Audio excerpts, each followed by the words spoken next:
let's let you introduce yourself. You're another Daily Drip thought leader. So tell us who you are and who you serve. Well, first, I'm very excited to be here. So I've been with the Daily Drip for, I think, maybe a year and a half, almost 2 years. Yep. Which is crazy how fast time goes. And I've changed so much in that time being here. And I think that's what I'm really excited to talk about today. But to give a little backstory, so I've been in real estate for almost 15 years now. And I started out just like every other real estate agent that every single person knows 25 of. And then, there's a phrase that says like, when you figure out how to make your worst day your best day is when you find your life's purpose. And so one of the worst days of my life was losing my dad unexpectedly to a heart attack. And so I shared the process of probate, like openly, and people started asking questions and started sending referrals. And all of a sudden I was doing all this business that was around inherited property and senior transitions. And I got to see how common the same issues came up over and over and over again. And I became fascinated with the psychology of inheritance and that sort of legacy transfer. And so that has really been my work over the last several years. I love that. How do you think the work that you do today, though, compares to that probate work? Because you have made quite the shift. Oh, yes. I think so from a business owner perspective, right? Like probate is a niche, but that is one facet of inheritance. And so one of the things I talk a lot about with agents is not to specialize in probate per se. And that's because inheritance is way larger than just that space. So let's talk about how that has shifted what you do today, what you really do. Probate was an entry point, right? Like that was the starting niche, if you will, into how I got into this space. And here's the thing. I've worked with a lot of agents in this space and find that probate itself ends up being an entry point for a lot of agents because it's the fastest way to get business in the inheritance space. But it's only one piece of that whole entire transition. And so the probate handles the logistics, if you will, and especially for families who don't have a trust or things like that, it becomes the fastest entry point because the data is publicly available. So agents can reach out to the families and reach out to the attorneys directly, and that's how they start with their business development.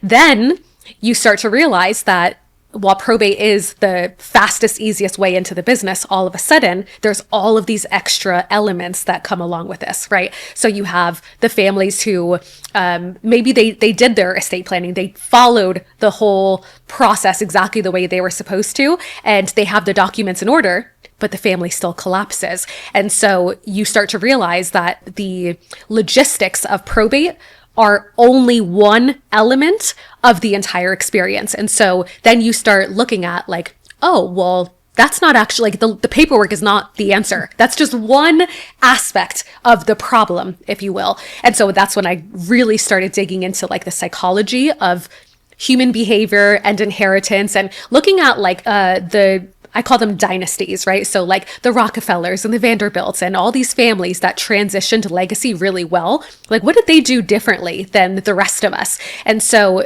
I started studying from that perspective, client experiences, and you just start to notice these patterns, which brought me to building a platform, right? Because then you're okay, well, if I can just make the logistics easier, then maybe we can fix the problem. Well, that's still not enough, right? Because logistics without dealing with the people doesn't work. So then after building the platform, it became, well, now I have to write a book. I think it's interesting. And I think what you did was identify that for you to be able to really serve your client, there were a lot of other factors outside of just that one piece. And I can tell, and after knowing you as long as I have, you genuinely wanted to help plug those other holes so that the whole thing didn't just fall apart like a house of cards. Because you're honestly leaving a lot on the table when you're not paying attention to everything that client needs outside what you're doing exclusively. Yeah. Well, I mean, I think there's different ways to look at problem solving, right? There's the reactive and there's the proactive.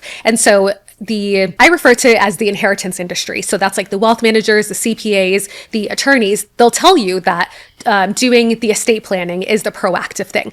Well, that's one step. Like if we think of it on a spectrum, right? Instead of saying no planning or planning, and that those are the two absolutes, those are just two steps on the spectrum.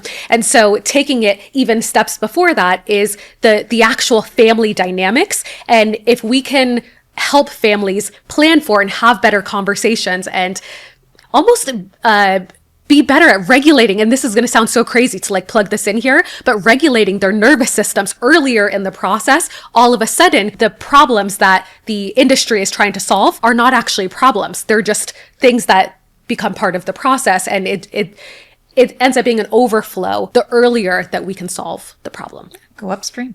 Yeah, absolutely. Let me ask you this. Why do you think you're so motivated to solve family dynamics? Like, when did this stop becoming about solving transactional problems and start becoming about the mission of saving families and legacies? You know, I think it comes down to the fact that after dealing with literally dozens of families and recognizing that the same patterns kept coming up, it almost became this like, I have to be the one to solve the problem. And when I realized, like, I'm not the problem, like, I can fix my systems, I can have better automations, I can do all these things, but the family is still broken. And so it was like this, I don't want to say it was a self-worth thing, but it really came down to like, somebody has to fix this. And if no one else is going to do it, then I have to be the one to do it. Like, it was that simple. Do you think there was a healing that came with it in building 1,000,000%. this platform and this system to kind of like help families? Yeah, 100%.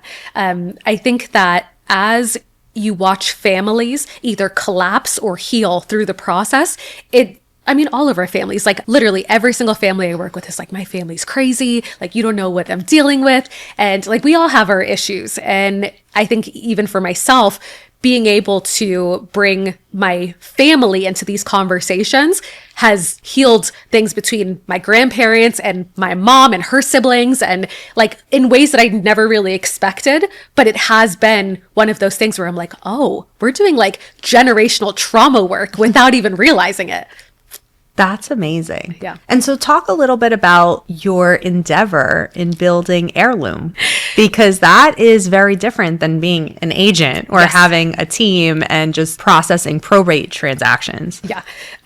So this actually started several years ago, right? Like without even realizing it. It was one of those like alignment things. I read this book called Built to Sell. One of my favorite books ever. It is a great book. So good. And what fascinated me was how much they simplified the process, right? It's written about this guy who he has a marketing agency, and he goes from being like, I'm going to do everything to I'm only going to create logos.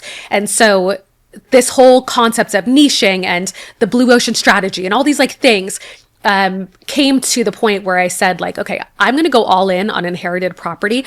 I spent a lot of time reflecting with my team around the types of transactions we enjoyed the most.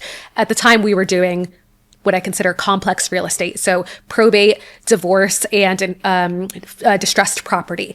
And so while we were able to help a lot of like divorcing clients, my team hated me every single time and I was like apologizing to them every time we took on a divorce client.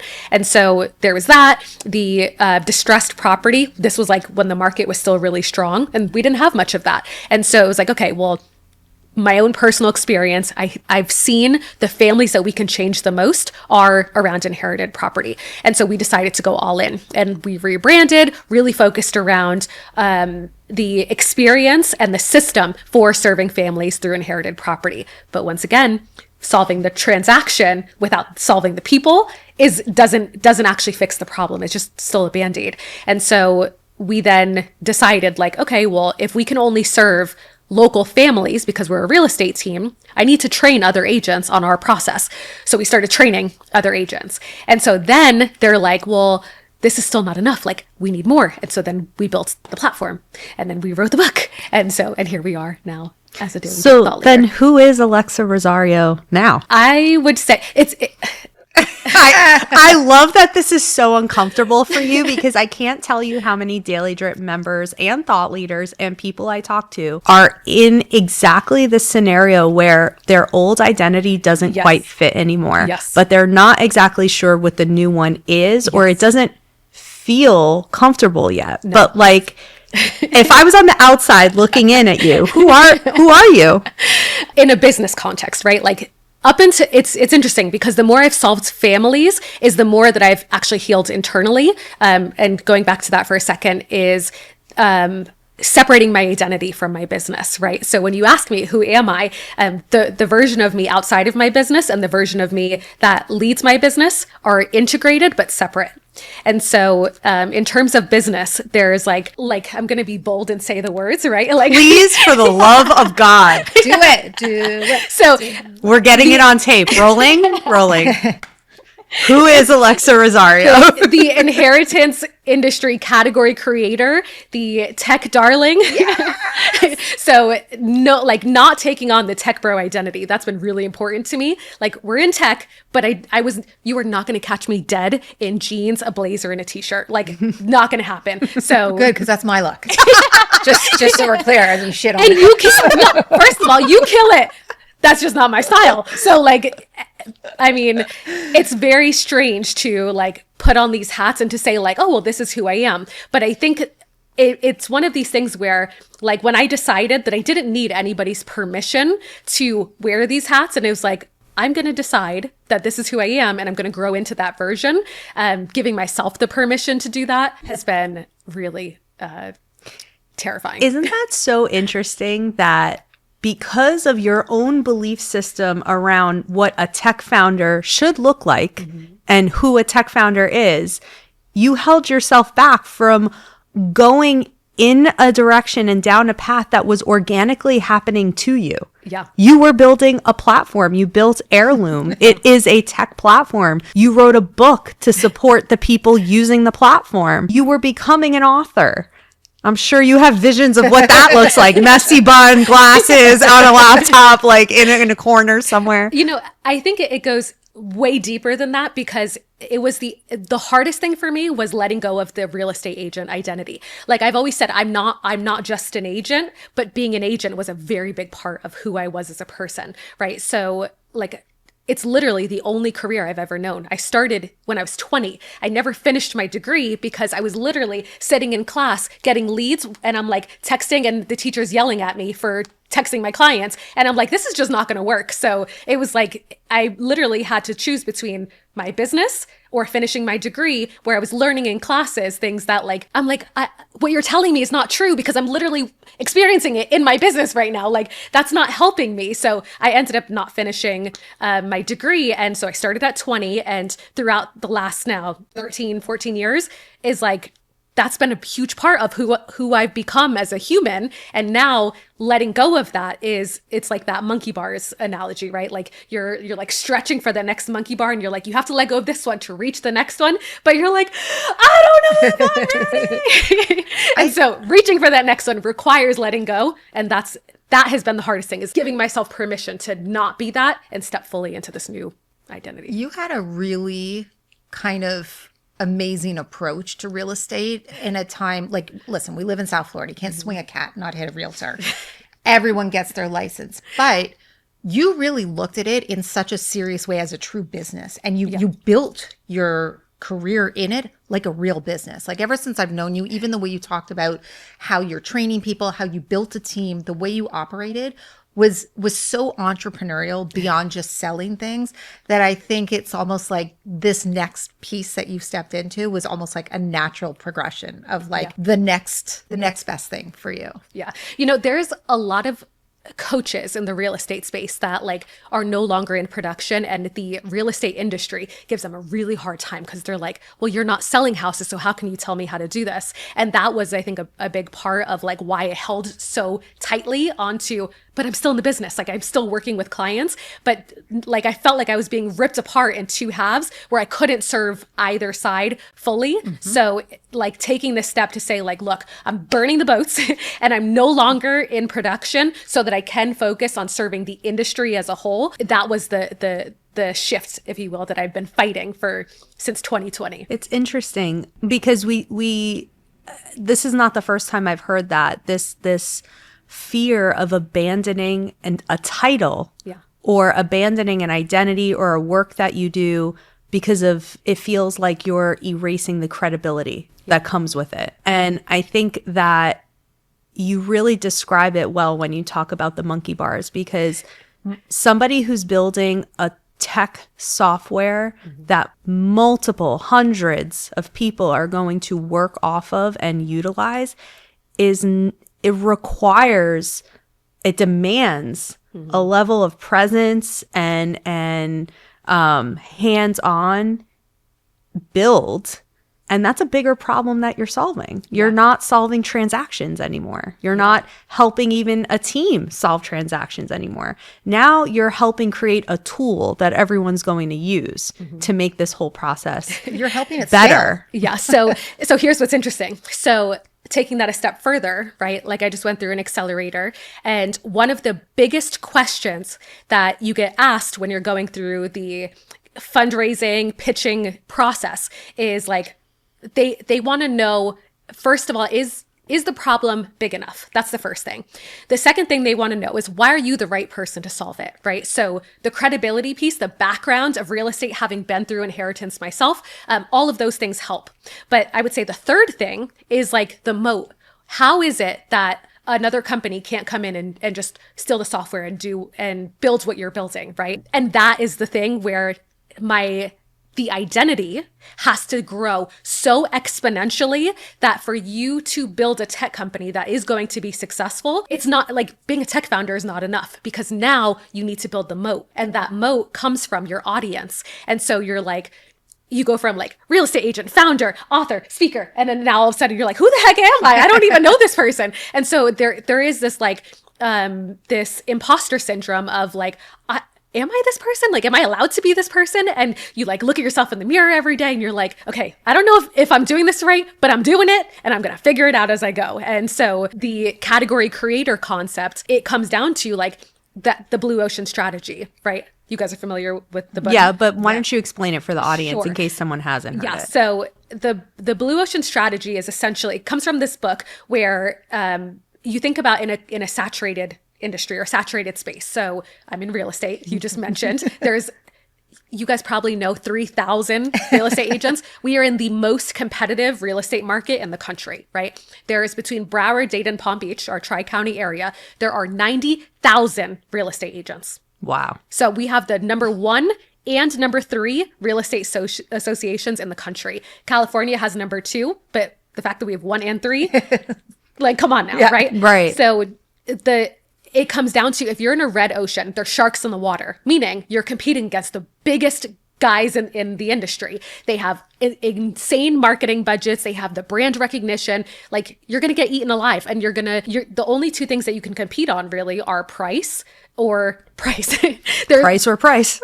There's no other way to stand out, right? So, and yeah, you can have great service, but then you're a slave to your business. And so the concept of a blue ocean is go where no one else is really solving a problem. So productize your service in a way that you are solving this specific problem in such a unique way that, yeah, there might be 8,000 other people in that specific space, but you're the best person to solve that specific problem. And now it's not a competition between you and everybody else. It's you and you. And so it's a value thing rather than a price thing.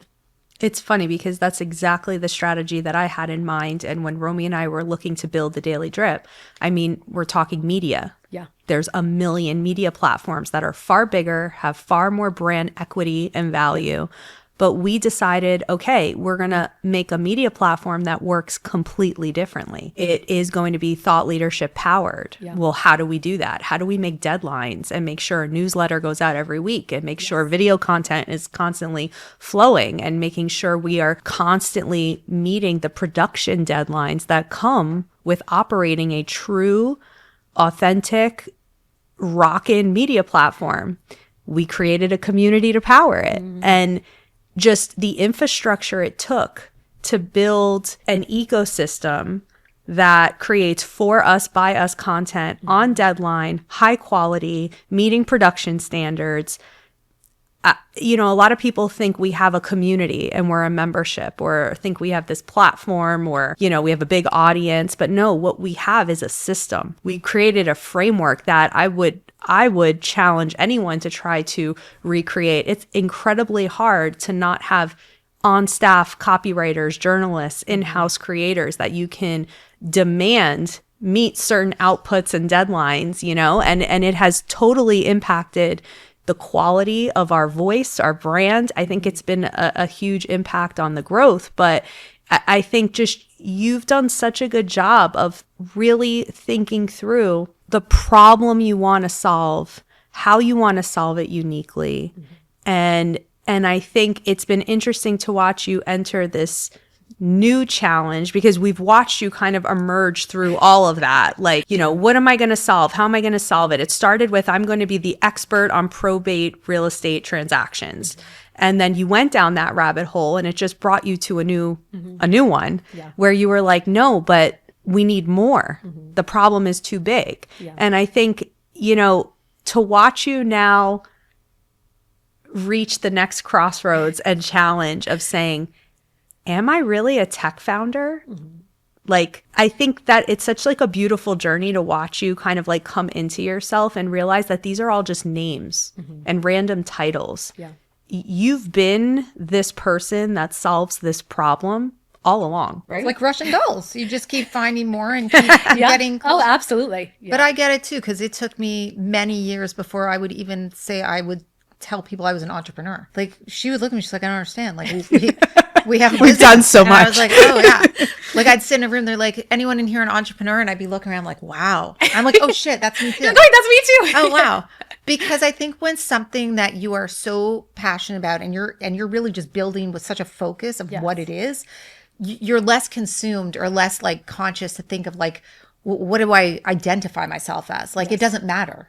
I'm solving something, and that's all that I'm focused on. And I feel like when you're like, you come from a place of like genuinely wanting to serve, right? You're like I treat my business like a ministry. This genuinely is to help families. And my mom is actually the one who, when I talk to her about stuff, she's like, make sure that you talk about like keeping families together. She's like, you talk about that all the time. And I was like, really? I do? Like that was the thing, that more than anything, the property is just a means. To me, that's like the stage that families fight over, right?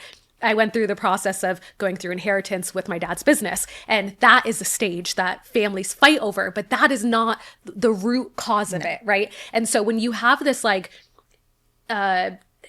calling, the titles feel very, almost like, at least for me, they feel like arrogant, where it's like, I'm a CEO, I'm a founder, I'm this. And you're like, I don't care what to call me. I just want to fix the problem, you know? So I love that. So now let's talk about how this entire journey has impacted how you show up. So like, what do you think had to change in order for your content now to reflect Alexa Rosario, solver of keeping families together, right? Like, you're the one that keeps families together, and Heirloom is this vehicle for you to do it. Like, what had to change in your content plan to start making the strategy align with the new direction you're going down? I'm going to amend one word in that question to what is changing, because change sounds like it's like, I like had this meditation session, I had this answer, and then now I have a plan. When in reality, it's still changing. Right. Like, for example, one of my biggest challenges has been, and again, going back to like the whole accelerator thing, is like figuring out the business model, right? Now that even though I have all this experience dealing with clients, well, we've worked with over 1,000 real estate agents. So now we're talking about B2B versus B2C, business to business or business to consumer. Well, which is it going to be, right? And so there's this like, from the content perspective, it's like, what is the right way to solve this problem? Do we go the B2B or do we go the B2C? Well, a couple days ago, I asked a random question on social media. We got like 1,200 responses. Wow. It was insane. I did not expect it. And it went like mega viral. We had like 3 million views between Threads, Reddit, and Facebook. And it was literally as simple as like, grandma leaves you $50,000 and leaves your cousin nothing because of a fight.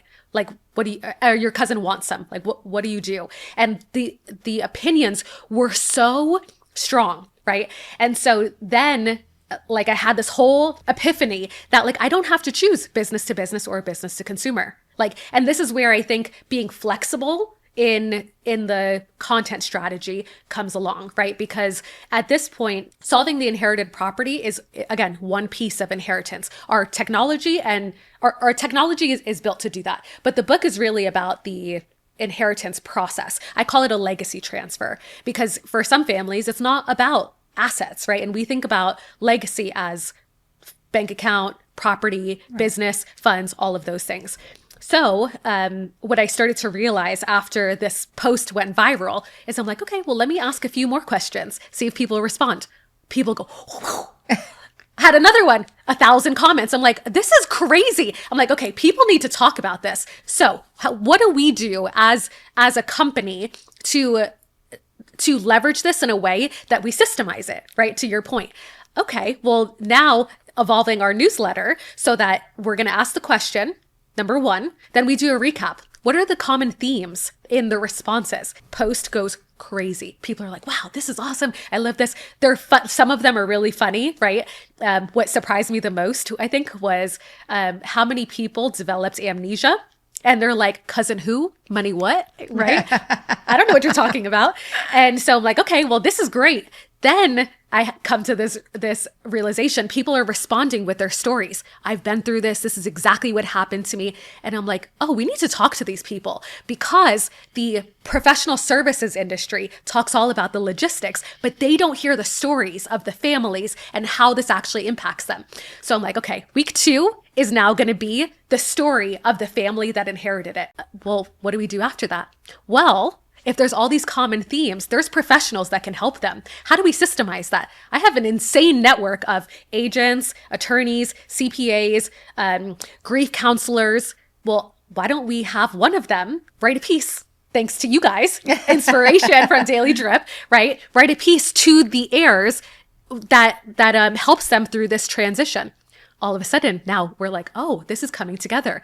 My thing is frameworks. I think in systems and frameworks. So week 4 now is the framework and the implementation guide, right? So now all of a sudden, this one post went from asking a question to that is going to be our whole nurture strategy for our entire email list. So I don't think about it in terms of just like inherited property or inheriting a business. It's like, how do we solve the family dynamic before it becomes an issue? And how do we manage the conversation between the professionals and the heirs so that they get to hear from each other? And now all of a sudden we're creating this macro conversation. And so that's where, when I say like my identity continues to evolve, that I'm at this point, I'm not putting labels on it anymore because I think you're thinking of it. I think it's bigger than that. Yeah. I think what you're really starting to think about is how do we entertain this very diverse audience that is B2B and B2C? How do we create multiple ways for them to engage with us? Absolutely. And how do I, Alexa, the founder, create multiple ways for them to engage with me? So who's asking the questions? Is it coming from Heirloom's accounts or is it coming from Alexa's accounts? No, they're coming from myself. So, and it was just like a random question that all of a sudden heirs went crazy over. And then I started getting DMs from professionals that are like, but like if they just did their estate plan, or oh, I see why this is so confusing. And so the professionals are starting to see they, as educated as they are, they miss, you know, there's the curse of knowledge, right? We forget what it's like not to know something. Mm-hmm. And so I think the questions and being able to see the themes of responses are showing professionals where their curse of knowledge is. And so that has been, at this point, I think the identity that I'm stepping into is like, I am no longer the content creator. I'm considering myself a content curator, right? I'm curating a conversation that is like ping-ponging back and forth between B2B, B2C, and giving them both a voice to say like, well, these are my questions, or this is what I'm thinking. And then the professionals are like, well, here's how to handle this. And then the heirs are like, but this is what it feels like. And so being able to like host that conversation back and forth, I mean, it's very new, but I'm very excited to see how it all comes It's together. also very much the direction marketing is going and 100%. branding. You're positioning yourself now as a destination for talking about this stuff. Yes. And there are a lot of different kinds of people talking about this stuff. Yes. You mentioned all the providers and professionals and advisors that come with the process. Yeah. You also mentioned all the people that this is happening to. Yeah. And you're creating a destination in your brand, in your digital presence for these conversations to happen. It allows you to turn your audience into an ecosystem. Yes. Because that's where people are going to discover each other. That's where opportunities and inbound leads are going to happen, both for Heirloom and for maybe the advisor that happens to comment on something that someone says, and all of a sudden they discover, they connect, and this beautiful relationship is born. Absolutely. I think you do something else. And you said, you talked about how there's like this flex in the strategy, like it's not really, and I would argue that what your strategy is, and we talk about this in think tanks, is actually using that question as data and resource to create the content. So it's like, this hit a nerve. Yeah. This is something they want to talk to. Your content strategy is being born from testing and measuring the audience and seeing what's landing. So I think for our audience members, it's important to kind of pay attention to that. When you're trying to figure out what I should be talking about, how to engage with my audience, that's how you figure out where to go deep. Like, you've now created a whole strategy and framework around it based on the fact that you threw out a question, saw how the response was. So I think it's kind of like the non-strategy strategy. So right? To take that even, I think, like a step further, is I decided, I set an internal boundary for myself this year, and that was from our strategy session. I no longer want to create education content. I don't want to teach in my content anymore.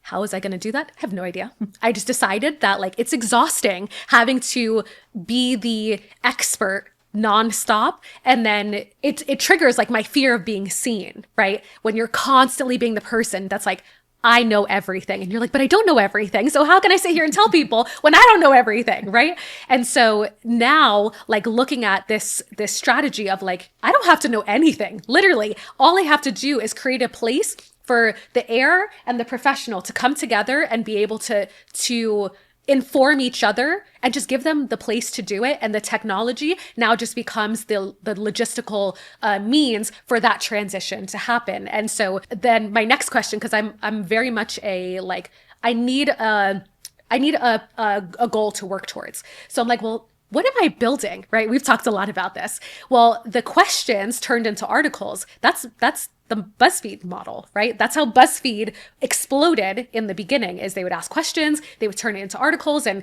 really crowdsource the answers. Okay, well, that's cool. So that's our kind of our B2C strategy. Well, the B2B strategy now becomes Bloomberg Terminal. Bloomberg has the media, they have the publishing, they have the opportunity for the professionals to create content there, but then they have the platform, the technology that the finance professionals can use in their business for their clients. And I'm like, oh, I see it. I see it coming together. So, but I would argue that you are educating, because even in your content shift following all of this, you're educating not from a place of, let me teach you something you don't know. Yeah. You're educating from a place of, let me tell you what I learned today. I made this post. I had this conversation. I went to this event. Mm-hmm. And I realized something, or I noticed something. Mm-hmm. I'm seeing this pattern. You're coming from a place and you're educating from probably the most popular place people like to learn, which is through experience. Yeah, well, through your eyes. Don't dictate, right? Like, document the journey rather than dictating. You should be doing this versus like, that's interesting. I noticed this today. I don't know what this means, but I'm noticing it, you know? So. And again, that's just another example of how our belief system around what these things should look like, what they mean, they impact our willingness to embrace them in our own way, right? So like tech founder, educator, whatever that means. But there's a few words that I want to call out for the audience that are like really important of what you said, which is I don't look at it as a content plan. I look at myself as a curator of conversations. And ultimately, that is what digital strategy should be and should look like. Because today, in a world where everyone's creating content now, it's not enough to just whip up a platform and start posting. Yeah. Activity is not authority, right? You actually have to be guiding conversation, starting it, shifting it, contributing to it. It's one big open forum that everyone's having conversations around. And so today, in a world where there's now AI and there's more creators and they're creating more crap because they're using AI, a founder brand, a personal brand, a creator, the best thing that they can do, the thing that they should focus on 100% is subject matter curation and the context that you give to those topics. Yeah. And community, definitely. And community. Well, community is a byproduct of that. Because if you're really curating your subject matter, you're really picking the right things to talk about, the things people actually give a shit about, the things that are actually on their mind, that are actually happening in text chats. Yeah. Right? If you make your content hinge around that, and then you take your own perspectives and points of view and are able to weave them in by saying, let me tell you what I learned today. Let me tell you this pattern I'm noticing happening in my comments, right? All of a sudden you become that destination that people go to by choice. You become chosen. You become sought after. You're not something that happens in an algorithm feed. You're something people actually seek out for a variety of reasons. And when that happens, everyone who seeks you out becomes a de facto community. They become this community centered around that topic, that subject matter, and you become just the curator of conversations. What's everyone talking about in this kind of arena? And I think that's such an important arrival that you've just had. Because I would argue you are one of the strongest Daily Drip thought leaders as far as your systems go, your processes go, your consistency and quality with the content you put out. And even then, there was a big miss. It wasn't quite translating in the results you were looking for and what you wanted for your business. And I think this whole journey you've had in realizing you're having an identity crisis and then also realizing that the company was having an identity crisis around who's it going to talk to, how, and why. I mean, just that whole journey has brought you to a place where now you're cooking with fire, right? Like it almost feels like everything you post goes viral. At least that's how it feels on the outside looking in, right? So I think it comes down to there's a quote that I live my life by, and it's like the quality of your life is determined by the quality of your questions, right? So if you want better answers, you have to ask better questions. And for example, the questions that I've been posting and getting tons of engagement, this goes into the psychology obsession, right? A typical real estate agent, if that was still my identity, would say something like, it would ask about the property. How do you split the proceeds of the property? Well, the everyday person is not thinking about that. And that's where the curse of knowledge comes into play. And so evolving I'm a firm believer that the world mirrors back to you who you're showing up as, right? So if I'm only a real estate agent and I'm only asking questions that I feel like I have permission to ask as a real estate agent, I'm only asking questions to people who've experienced that specific thing and feel qualified to answer the question.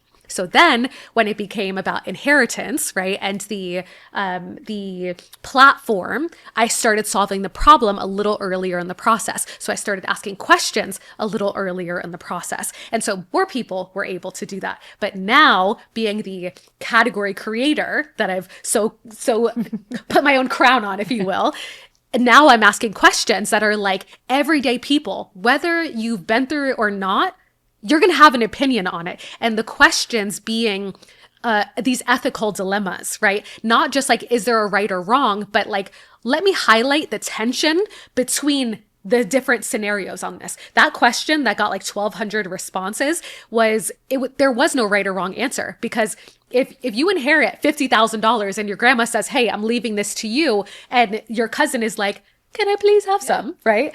And like, what do you do in that situation? Well, do you not give it to them? Well, you're justified because she gave it to you. Do you give them some of it? Yeah, you're justified in doing that because you want to. There is no right answer. So highlighting for families and also for the professionals to see, like, yeah, I know you know the law. I know you know the finance, but let me highlight for you the tension in these situations that your estate plan cannot cover, because now we're talking about guilt, right? Like that is where the fun Isn't of this is coming. Such an interesting full circle moment for you? Yes. Because okay, so what you just said, you're asking the question as a family member. Yeah.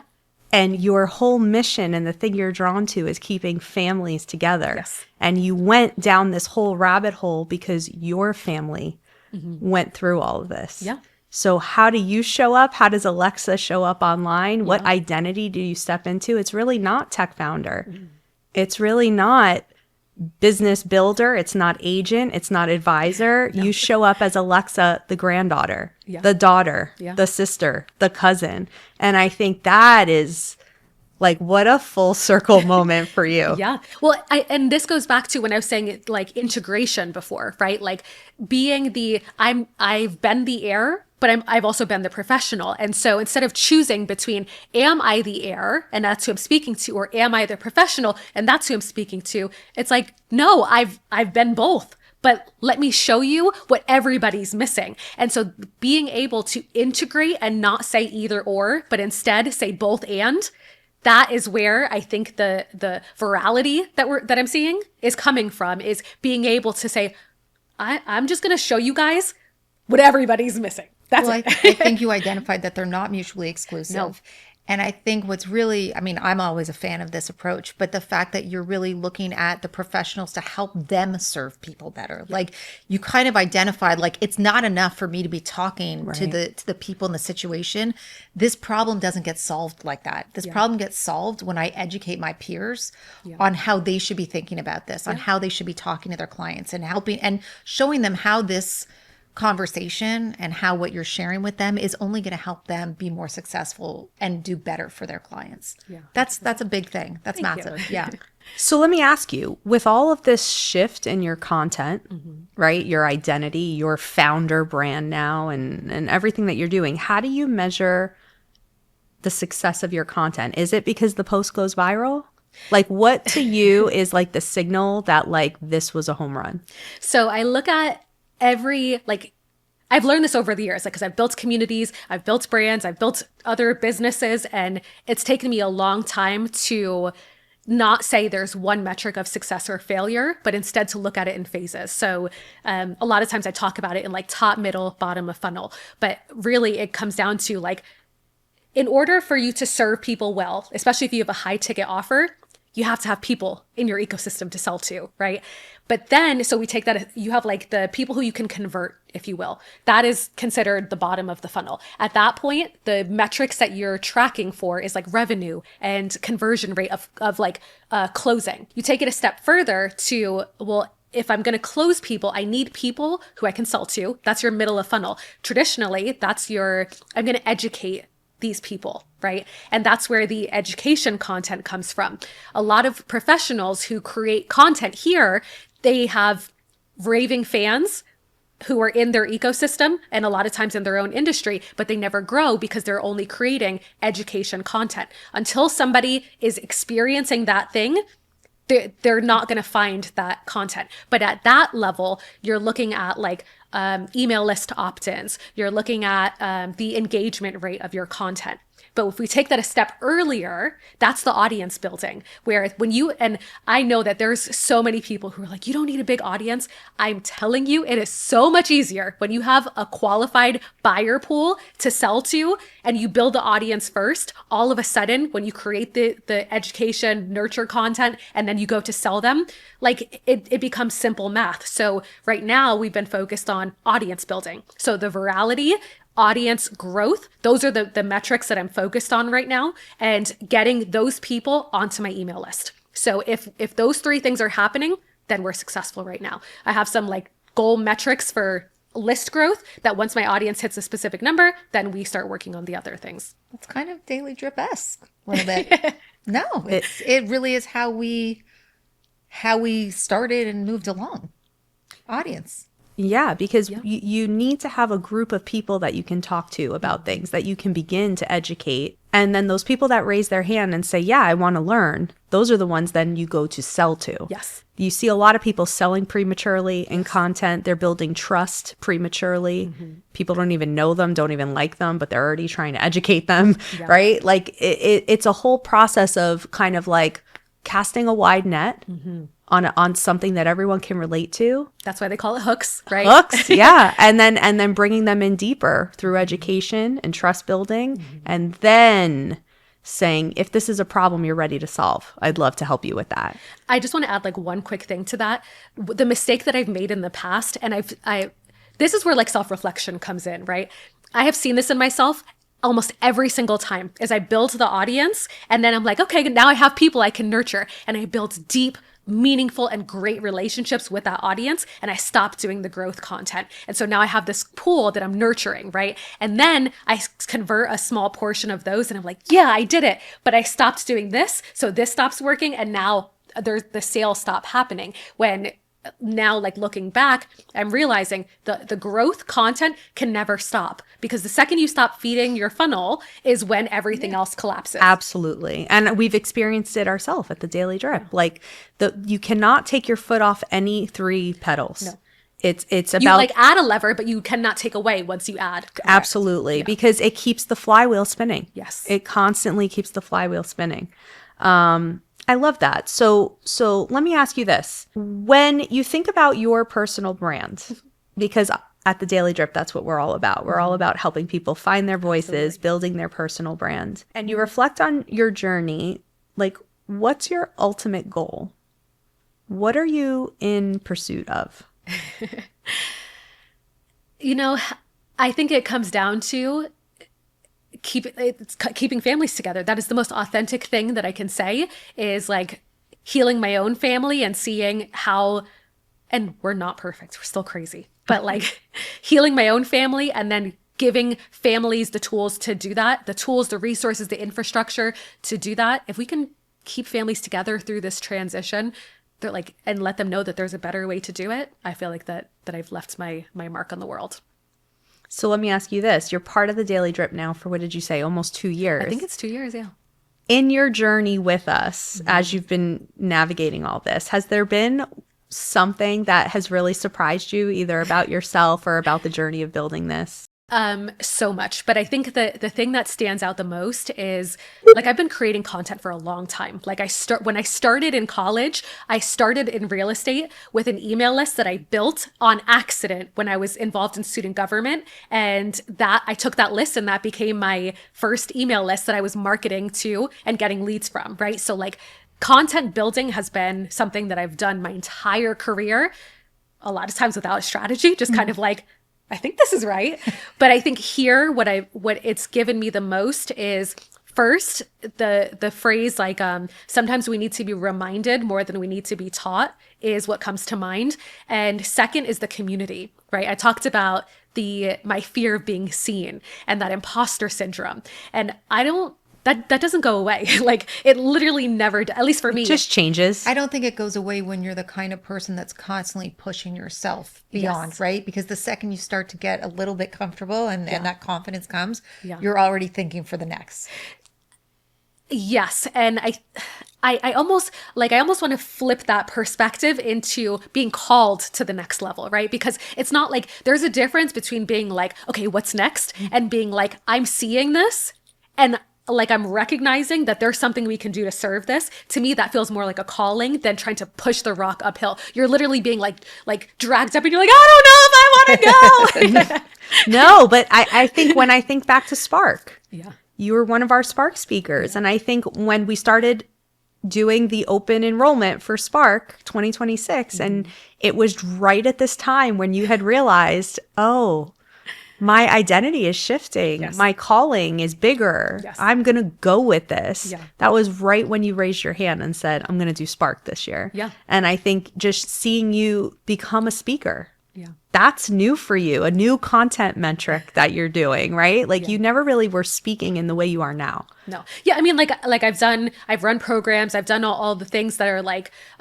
small groups, and again, building communities where you're like, okay, well, I'm going to stand in front of a group of 30 people and lead an event. But like, this is different, Totally right? different. Completely different thing. And so it comes down to the permission to grow, permission to take up more space. I think that's what you get here more than anything. I love that. I love that you're here. And I'm glad we were able to offer such an advanced content creator, or maybe not advanced is the right word, but very experienced, has frameworks, has a process. It's clearly been working, but you still found something here that you needed. And I love that. I love to think of the Daily Drip as a great challenge network, a place where you really go when you're wanting to push your comfort zone, push your thinking and your boldness just a little bit farther, dare to jump out of the plane and do something you've never done, try it. And I love stay that. Consistent. That's a big And thing. staying consistent. Accountability. So help us wrap up this episode. What would you say to the person listening in the audience right now who's maybe at the exact crossroads you are at, where they realize the identity they've held for so long just doesn't fit anymore, and there's a new one emerging? What would you say to that person? Cry the tears that you've been holding back. I'm not joking. Healing the ability to identify and recognize your emotions. The emotion of sadness is literally your body's way of letting go of what it's been holding on to create space for more. And when I learned that is literally what tears do, I was like, oh, I got some tears to cry. So go cry. And then you put on your big girl panties, right? There's the whatever the meme I've seen that's like, what are you going to do about it? Cry or boss up? It's like, first of all, I'm going to do both. Yeah. You better go do both. And then be prepared that there's not one cry. There's going to be multiple cries that you're like, you're letting go and shedding more than you're gaining. You're letting go of the things that have been like the anchors that make you sleep with the fishes. And you're like, okay, I'm going to cut this one and I'm going to cut this one. I'm going to let go of this one. And all of a sudden you start floating to the top and you're like, oh, this isn't so bad after all. I love that. You're just, what a special person you are, honestly. I'm so grateful for you guys. I still remember looking at you being like, you have to come. You have to be a thought leader. No, yeah, I remember over lunch. It was like not even, You were actually, so as I was like, okay, like I need to take up more space in this like complex real estate space. I was like, who do I need to sit down with? And like you were, I think maybe the first or second person I reached out to. I'm like, let's have lunch with Romi. And you're like, here. Now, where you and I was like, okay, I'm in. And then it took me a while to like get really fully immersed. Yes. I had some personal things I had to deal with. And then I one day woke up, I was like, okay, I'm ready. Well, you had a whole identity shift to deal with. You built a whole new business. There's a lot going on. You're doing a lot. But I'm so glad you're here. I'm so glad that everyone in our audience and in our community, and even just the two of us, get to have you so close and get to watch this, because I've learned a lot just by watching you and navigate this and having these kinds of conversations with you. It's helped me understand this transition so much better and deeper, and recognize those moments when I see them happening in myself. Yeah. So I encourage you all to head to thedailydrip.com, where you can find Alexa's profile. You can learn more about her, the platform she's building called Heirloom. You can read all of her work. You can watch her Spark talk, and you can get to know her better. Connect with her on LinkedIn, on Instagram, maybe answer one of her questions, and all of that. And so thank you, Alexa, for being here. And we will see you all back here on another episode of HerPursuit. Yay.